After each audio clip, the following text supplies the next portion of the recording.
These men you see here are two of the most diabolical, low-thinking, undermining, and hypocritical men I have ever known in my life.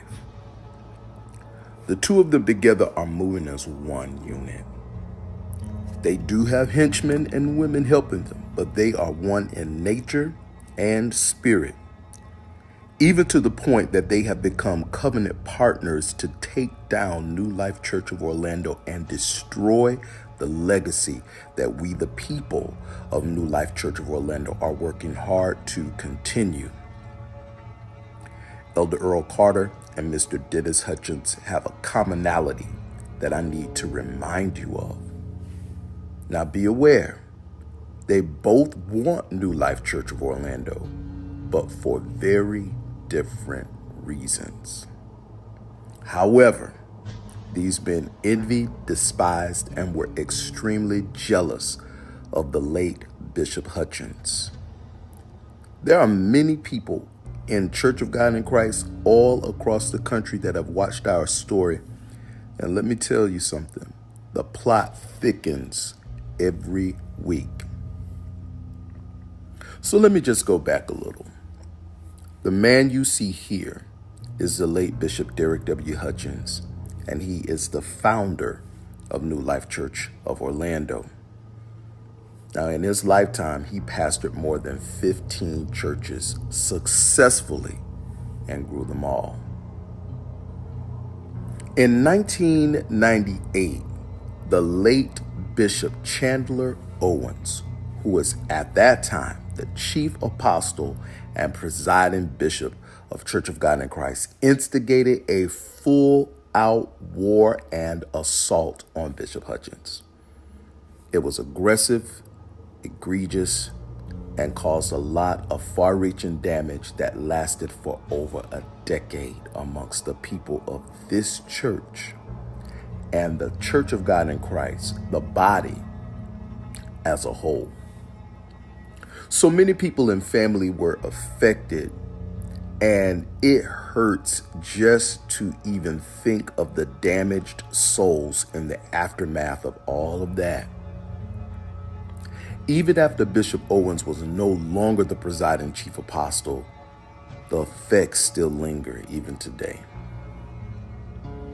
Bishop Owens has so much power and sway that he called people from all around the state of Florida, from different districts and jurisdictions, to come and meet him in Orlando at Orlando Institutional Church here in our city, located at 410 South Ivy Lane. The church was having a funeral, and Bishop Owens stood outside the gates with 2 to 3 busloads of people to force Bishop Hutchins and the members out of the church. They were standing outside the gates, yelling and screaming. Then Bishop Owens came inside the church with all these people, and Bishop Owens ordered them to shut the casket and close down the funeral. Those of you who are listening, some of you who were there, you remember that day.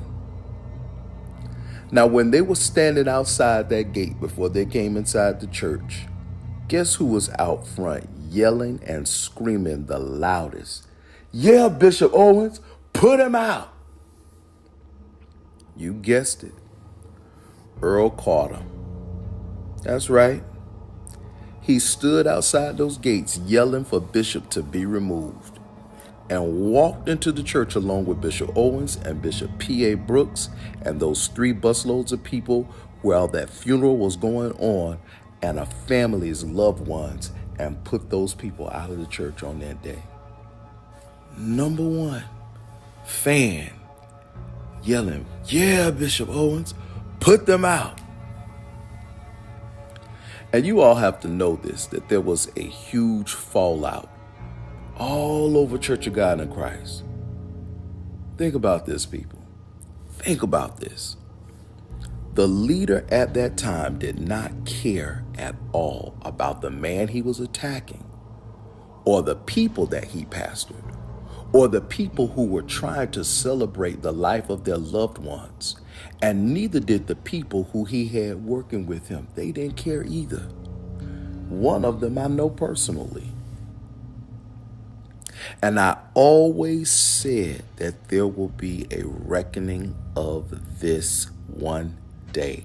And God is going to vindicate all that happened. In 2014, when Elder Earl Carter preached that message at the convention in St. Louis, Missouri for the National Church of God in Christ, and he was reprimanded by Bishop Charles Blake, who stood beside him to help keep money in his pocket. Yep. Bishop Derek W. Hutchins, the same man who he stood outside the gates of the church and yelled, "Yeah, Bishop Owens, put him out." That man. Then for the next 8 to 10 years, he spent dragging Bishop Derek W. Hutchins all over social media. We are at a crucial place, New Life Church of Orlando. If you were a member of New Life Church of Orlando, you should be very concerned about the evil that is trying to destroy the legacy of this great and powerful ministry. Now I want you to look really close at these men. They are one in nature. They are one in spirit. They are one in movement. And they are one in mind. Don't let the visage and trickery fool you. It's all smoke and mirrors. They use the Bible. They use word tricks and cute little sayings under the blanket of religion to try and fool you. But I want you to know they are one.